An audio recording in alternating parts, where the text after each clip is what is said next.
We're continuing our Wicked theme for the day. There are fans of Wizard of Oz. There's fans of the Wizard of Oz. And then there are super fans.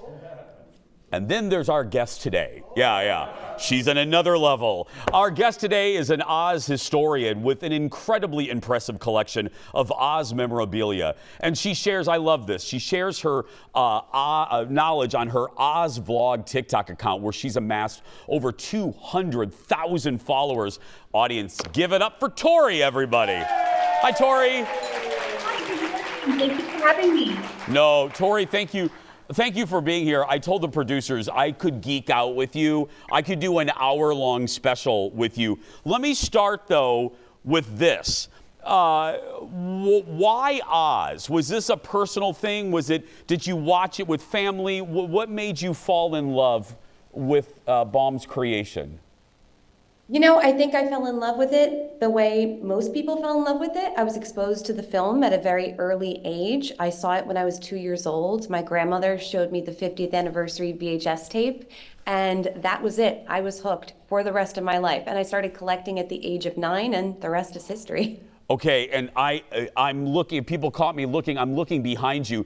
I am listening to you, but I cannot not be distracted by, I'm guessing what some of the items are behind you. Can I guess one of them? Is that, sure. Tori, to your right shoulder, is that a flying monkey mask? It sure is. And next to the flying monkey here, we have the scarecrow. And these are all stage-used items from Wicked the Musical on Broadway. Oh, my goodness. What is, let me just ask you, what's your, I know it's like picking kids. Do you have an item in your collection that just is your favorite, that just makes you so happy?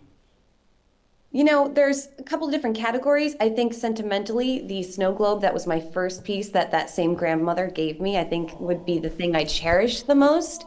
But certainly, if I had to pick one thing out of the collection that I think was kind of a bucket list moment, I think it's my first edition copy of The Wonderful Wizard of Oz by L. Frank Baum. Yeah. First edition, everybody. Just take that, just think about that. Let's talk about the movie, and this is where you and I could geek out for a while. I don't think, and you take it, let me throw the ball to you and you run with it. I don't think the majority of the movie-going public, maybe a small portion, knows really what a complete cluster the production was, right, Tori? It wasn't smooth sailing for this movie.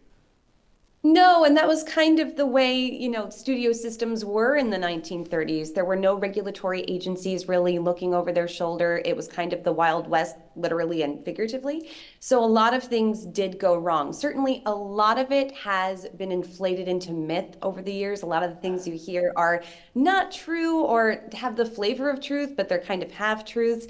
But certainly, there were a lot of accidents and incidents on the set because they were inventing the wheel. There were no CGI effects. They did everything in camera.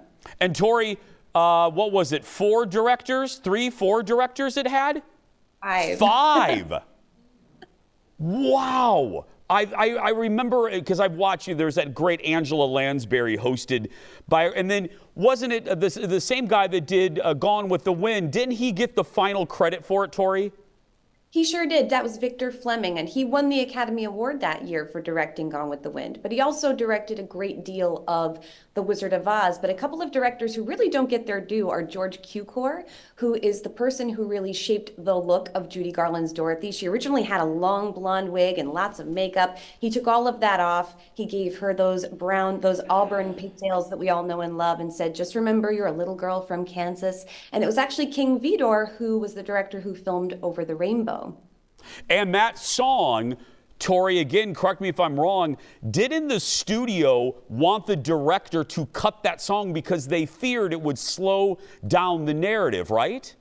Oh, they did cut it in previews. They did cut the song, and it was Arthur Freed, who was an uncredited producer on the film, who fought for it and said, if that song goes, I go. And then let's go back to George Cukor.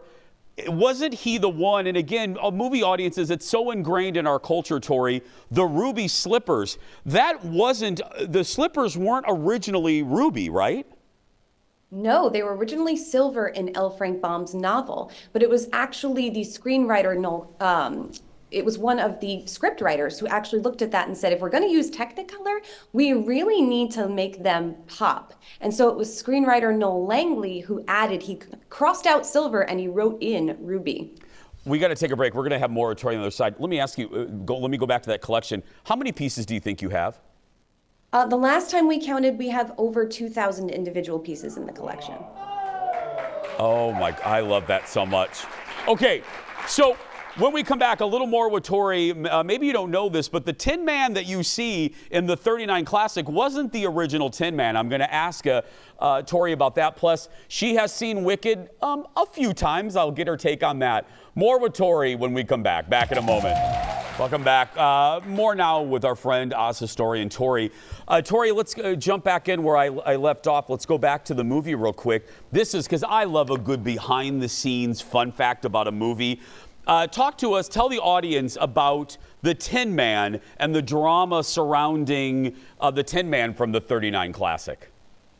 So it was actually actor Buddy Ebsen who was originally tapped to play the Tin Man in the 1939 film. Now, like I said, they were inventing the wheel. There were no synthetic colors for cosmetics at this time. So to make his silver paint, they actually ground up real aluminum into a dust, covered his face with white clown makeup, and then powdered it on. Well, after 11 days of filming, he had inhaled so much of that aluminum that it coated his lungs and he couldn't breathe.